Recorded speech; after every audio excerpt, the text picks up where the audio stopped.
Iran और Israel के बीच चल रही तनातनी के बीच ईरान को एक बड़ी कामयाबी मिल गई है। दावा यह किया जा रहा है कि ईरान ने इजराइल की खुफिया एजेंसी मोसाद के हेड को नेस्तो नाबूद कर दिया है। उनकी तस्वीर मैं आपको स्क्रीन पर दिखा रहा हूं, आप देख सकते हैं।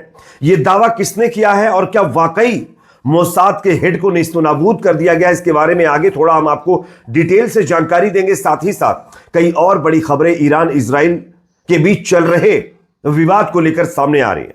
ईरान के सुप्रीम लीडर आयतुल्लाह अली खamenei ने अब इजरायलियों के खिलाफ एक बड़ा फैसला लिया है। क्या है यह फैसला, इस पर भी चर्चा करेंगे। साथ ही साथ ईरान के एक सांसद ने अपने देश में यूरेनियम को लेकर के एक बड़ा दावा किया है और इस दावे ने अमेरिका इजराइल की नींद उड़ाकर रख दी है। आगे इस पर भी चर्चा करेंगे। साथ ही साथ खबर आ रही है पुतिन ने ईरान के सपोर्ट में एक बड़ा बयान दिया है। अमेरिका ने अब भारत को धमकी दी है। किस मामले में, एक एक करके तमाम जानकारी आपके सामने रखेंगे। उससे पहले एक छोटी सी रिक्वेस्ट, अगर ये वीडियो आपको पसंद आए तो इसको लाइक जरूर करिए। आपका एक एक लाइक हमारी मेहनत का फल है। चैनल पर नए तो सब्सक्राइब करने के बाद बेल आइकन को प्रेस करना ना भूलें। बात करेंगे पहली और बड़ी खबर की।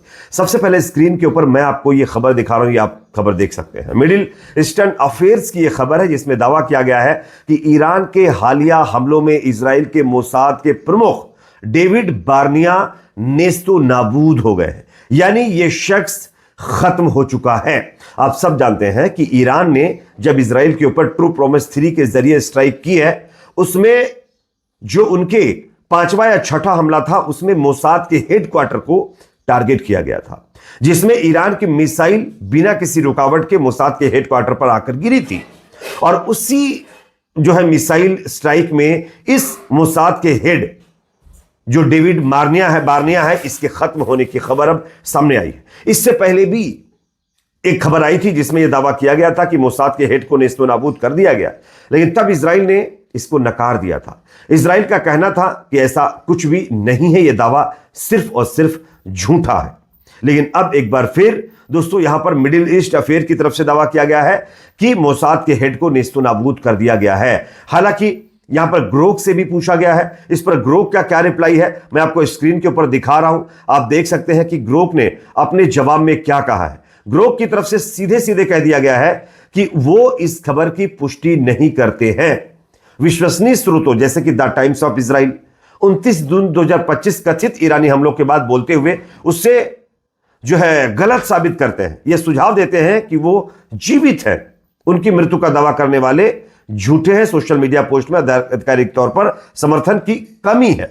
यानी कि इजराइल की मीडिया कह रही है कि जो दावा सोशल मीडिया पर किया जा रहा है कि मोसाद के हेड को नेस्तनाबूद ईरान ने कर दिया है, वो सरासर गलत है। ऐसा कुछ नहीं है, यह ग्रोक बता रहा है। लेकिन आप सब जानते हैं ग्रोक कई मायनों में सही साबित नहीं हो पाता है। इसलिए कहीं ना कहीं इस बात पर अभी भी संशय बना हुआ है कि क्या मोसाद के जो हेड है वो नेस्तनाबूद हुए या नहीं, क्योंकि जब से ईरान की स्ट्राइक हुई है इजराइल के ऊपर तब से यह शख्स अभी तक पब्लिक में नजर नहीं आया है। इसका अता पता नहीं चल रहा है और इसी वजह से संभावना लगाई जा रही है कि शायद वो ईरानी मिसाइल में खत्म हुआ हो। अब देखना है कि शायद अमेरिका या इजराइल किसी की तरफ से भी इस बात की पुष्टि की जाए कि यह शख्स अभी जिंदा है या खत्म हो चुका है। बात करेंगे अगली खबर की जो कि सामने दोस्तों आ रही है। ईरान के सुप्रीम लीडर आयतुल्लाह अली खamenei ने इजराइल के खिलाफ एक और बड़ा ऐलान किया है। क्या आप स्क्रीन के ऊपर देख सकते हैं। ईरान ने इजराइल के साथ कथित सहयोग का हवाला देते हुए अधिकारियों को सभी अवैध विदेशियों को निर्वासित करने का आदेश जारी कर दिया है।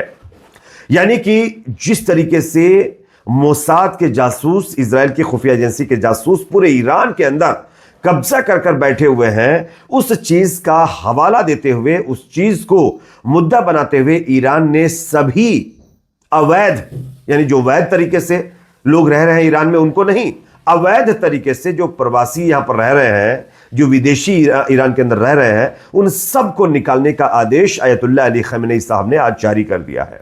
अब इसके बाद कार्रवाई शुरू हो जाएगी जिसमें मेन एजेंडा यह रहेगा कि इजरायलियों को कैसे देश से बाहर निकाला जाए, उनके एजेंटों को कैसे। अब बात करेंगे तीसरी खबर की जो कि सामने आ रही है दोस्तों। ईरान के न्यूक्लियर प्लान को लेकर लगातार चर्चा पूरी दुनिया में हो रही है। कुछ देश कह रहे हैं कि ईरान को राइट है कि वो न्यूक्लियर वेपन रख सकता है और कुछ अमेरिका इजराइल के चमचे मुल्क ऐसे हैं जो कह रहे हैं कि ईरान के पास राइट नहीं है। खैर ये बहस का मामला है, लेकिन आप सब जानते हैं कि राइट किसको किस चीज का होना चाहिए या नहीं, ये आप सब जानते हैं। कुछ देशों का झुकाव, इजराइल भी लीगल तरीके से वेपन रखा हुआ है, उस पर कोई कुछ नहीं बोलता है। लेकिन दोस्तों, तेहरान के अंदर जो यूरेनियम इकट्ठा करने का प्रोसेस है, उस पर खुद ईरान के एक सांसद का बयान आया है। मैं सुनाना चाहता हूं, ये छोटा सा बयान सुनिए, उसके बाद बताता हूं दरअसल कह क्या रहे हैं।